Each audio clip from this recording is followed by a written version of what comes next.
ஒரு கப் கடலைப்பருப்புல 2 முட்டையை சேர்த்து அது கூடவே கொஞ்சமா பயத்தம்பருப்பும் சேர்த்து எப்பயாவது இந்த மாதிரி செஞ்சிருக்கீங்களா?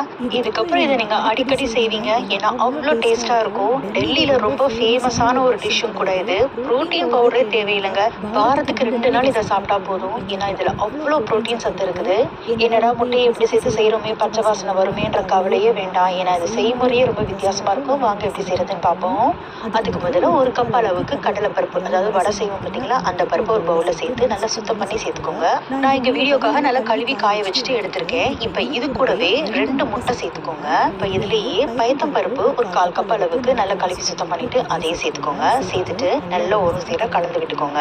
நான் இப்போ இதை அடுத்தது குக்கர்ல தான் சேர்க்க போறேன். ஸோ டேரக்டா நீங்க குக்கர்லேயே கூட கழுவி முட்டையும் சேர்த்து கலந்து எடுத்துக்கலாம். நான் இந்த மாதிரி செய்யறதுக்கு காரணம் வீடியோல உங்களுக்கு தெளிவா காட்டணுன்றதுக்காக தான். இப்போ எல்லாத்தையும் குக்கர்ல சேர்த்ததுக்கு அப்புறமா இதுல பொடியா நறுக்குன ஒரு பெரிய வெங்காயத்தை சேர்த்துக்கோங்க. அது கூடவே